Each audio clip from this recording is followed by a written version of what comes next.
Nos parents disent qu'on reste souvent sur nos téléphones, nos ordinateurs, ou encore qu'Internet nous monte à la tête. Mais savent-ils ce qui nous retient? Est-ce qu'ils savent que l'on n'est pas accro à Internet, mais à certaines personnes?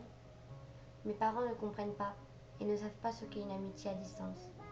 Quand je parle à ma mère de mes amis virtuels, elle me dit: il y a des milliers d'habitants ici, et il faut que tu aies des amitiés à l'autre bout de la France.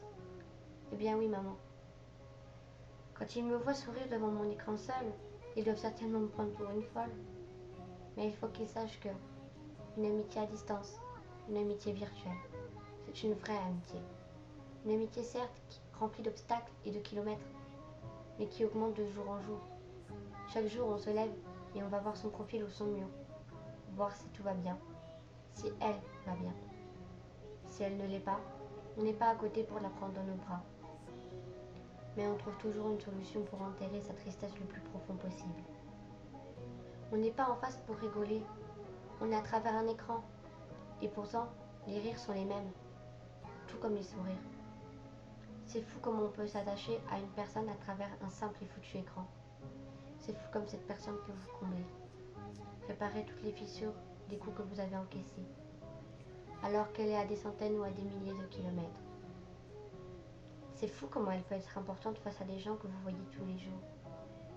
On s'attache vraiment à cette personne, jusqu'à lui confier nos secrets, nos comptes et nos douleurs. Vous lui parlez de votre vie, et sans être à côté de vous, elle connaît tout de votre être.